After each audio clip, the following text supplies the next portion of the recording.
کیا آپ نے کبھی سوچا ہے کہ ایک نافرمان قوم کس طرح انسان سے بندر بنا دی گئی؟ یہ کوئی تمثیل نہیں، یہ کوئی کہانی نہیں، یہ قرآن کا اعلان ہے۔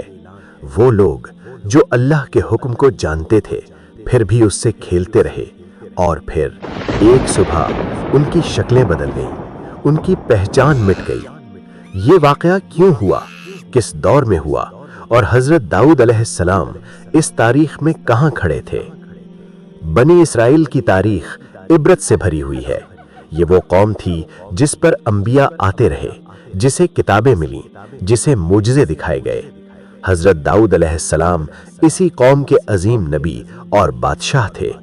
عدل، عبادت، زبور اور اللہ کی خاص قربت ان کی پہچان تھی۔ لیکن اسی قوم کے ایک حصے نے اللہ کے حکم کو چالاکی سے توڑا۔ یہی وہ واقعہ ہے جسے قرآن اصحاب سبت کہتا ہے، اور یہی وہ لوگ ہیں جنہیں اللہ نے بندر بنا دیا۔ آج ہم ایک ایسی حقیقت کھولنے جا رہے ہیں جو روح کو ہلا دیتی ہے۔ وقت ہے بنی اسرائیل کے عروج کا۔ حضرت داؤد علیہ السلام اللہ کے نبی بھی ہیں اور بادشاہ بھی۔ ان کی زبان سے زبور کے الفاظ نکلتے ہیں تو پہاڑ اور پرندے اللہ کی تسبیح میں شامل ہو جاتے ہیں۔ عدل ایسا کہ دشمن بھی مان جائے، عبادت ایسی کہ راتیں روتے ہوئے گزرتی تھیں۔ لیکن قوم کا ہر فرد داؤد علیہ السلام جیسا نہیں تھا۔ کچھ دل دنیا کی محبت میں اندھے ہو چکے تھے۔ بنی اسرائیل کی ایک بستی سمندر کے کنارے آباد تھی۔ اللہ نے ان پر ایک خاص حکم رکھا تھا۔ ہفتے کا دن یعنی سبت عبادت کے لیے تھا۔ اس دن مچھلی پکڑنا حرام تھا، باقی دن حلال۔ لیکن آزمائش دیکھیے، مچھلیاں خاص طور پر ہفتے کے دن کثرت سے آتی، پانی کی سطح پر کھلے عام، اور باقی دن غائب۔ یہ اللہ کی آزمائش تھی۔ شروع میں کچھ لوگ ڈرے، پھر کچھ نے سوچا ہم ہفتے کے دن مچھلی نہیں پکڑیں گے، ہم تو صرف جال لگا دیں گے۔ ہفتے کو جال بچھا دیا جاتا، اتوار کو مچھلی نکال لی جاتی۔ وہ کہتے تھے ہم نے حکم نہیں توڑا، لیکن اللہ دلوں کے حال جانتا ہے۔ یہ نافرمانی قانونی نہیں، اخلاقی جرم تھی۔ اب بستی 3 حصوں میں بٹ گئی۔ پہلا گروہ جو کھلم کھلا سبت توڑتا تھا، دوسرا گروہ جو روکتا تھا، نصیحت کرتا تھا، ڈراتا تھا، تیسرا گروہ جو خاموش تھا، نہ برائی کرتا نہ روکتا۔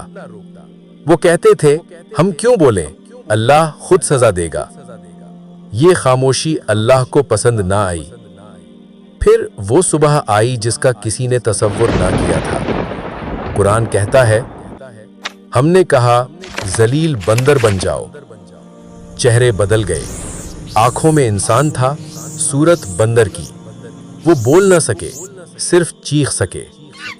رشتہ دار ایک دوسرے کو پہچان رہے تھے، لیکن آواز نہ تھی۔ یہ سزا چند دن رہی، پھر وہ سب ختم ہو گئے۔ نہ نسل چلی، نہ کہانی۔ یہ اللہ کا فیصلہ تھا۔ حضرت داؤد علیہ السلام اس واقعے پر گہرے غم میں تھے۔ یہی وجہ ہے کہ قرآن اس قوم پر داؤد اور عیسیٰ علیہ السلام کی زبان سے لعنت کا ذکر کرتا ہے۔ یہ واقعہ صرف تاریخ نہیں، یہ آئینہ ہے۔